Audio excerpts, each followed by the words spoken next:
Mono Lake lies in a lifeless, treeless, hideous desert, 8,000 feet above the level of the sea, and is guarded by mountains 2,000 feet higher, whose summits are always clothed in clouds. This solemn, silent, sailless sea, this lonely tenant of the loneliest spot on earth, is little graced with the picturesque.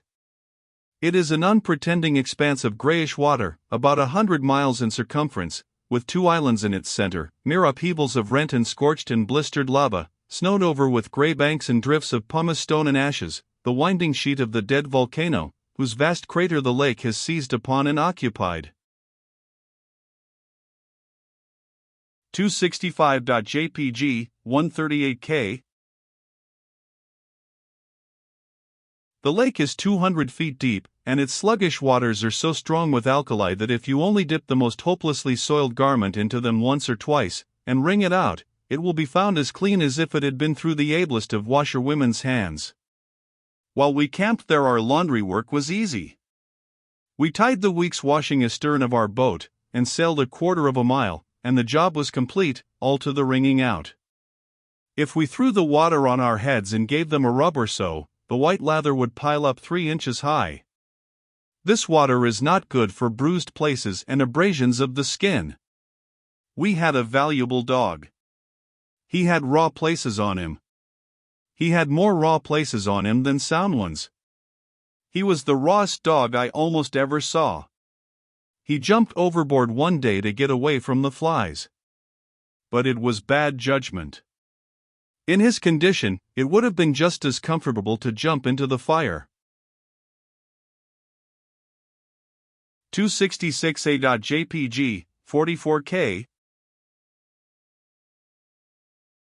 The alkali water nipped him in all the raw places simultaneously, and he struck out for the shore with considerable interest.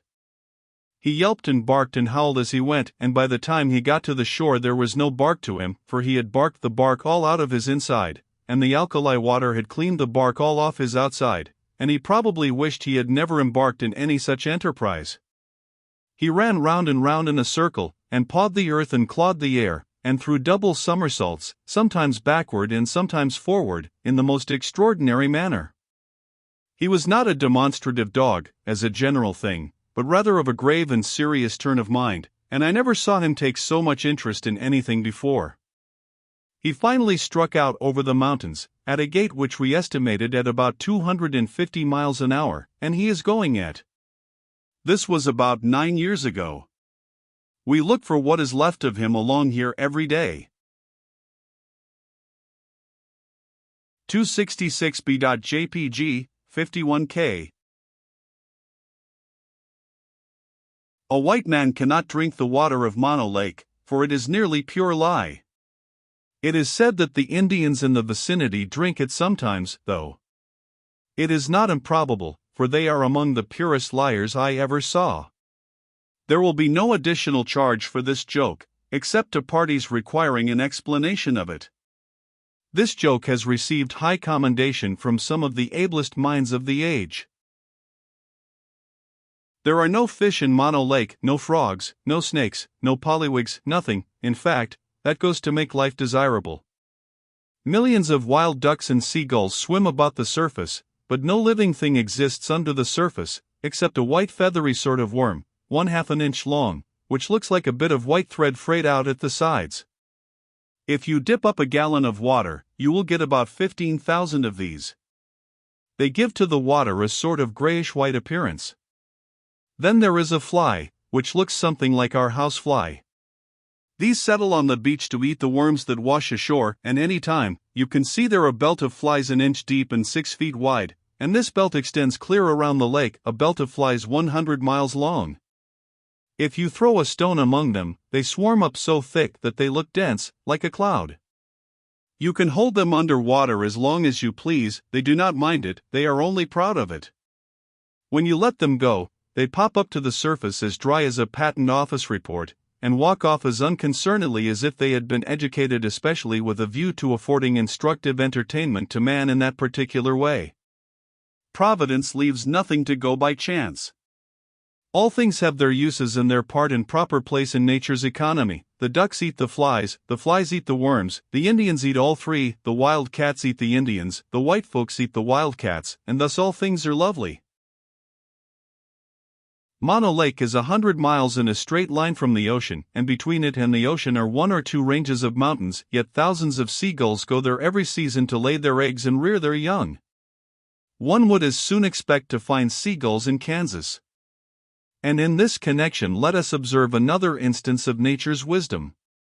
The islands in the lake being merely huge masses of lava, coated over with ashes and pumice stone, and utterly innocent of vegetation or anything that would burn, and seagulls' eggs being entirely useless to anybody unless they be cooked, nature has provided an unfailing spring of boiling water on the largest island, and you can put your eggs in there, and in 4 minutes you can boil them as hard as any statement I have made during the past 15 years.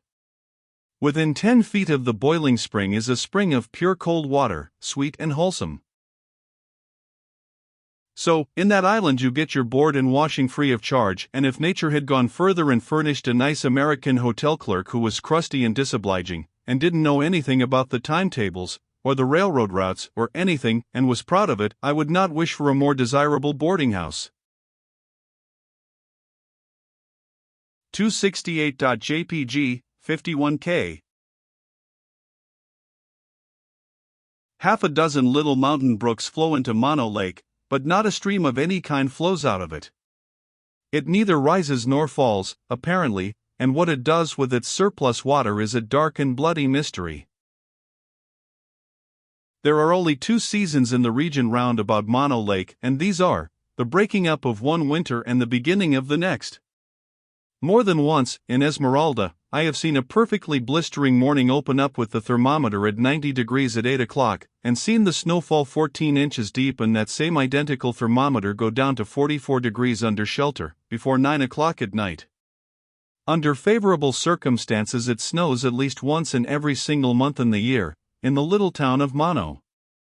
So uncertain is the climate in summer that a lady who goes out visiting cannot hope to be prepared for all emergencies unless she takes her fan under one arm and her snowshoes under the other.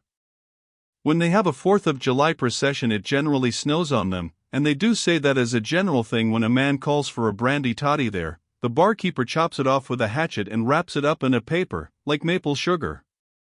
And it is further reported that the old soakers haven't any teeth, wore them out eating gin cocktails and brandy punches. I do not endorse that statement, I simply give it for what it is worth, and it is worth, well, I should say, millions, to any man who can believe it without straining himself. But I do endorse the snow on the 4th of July, because I know that to be true.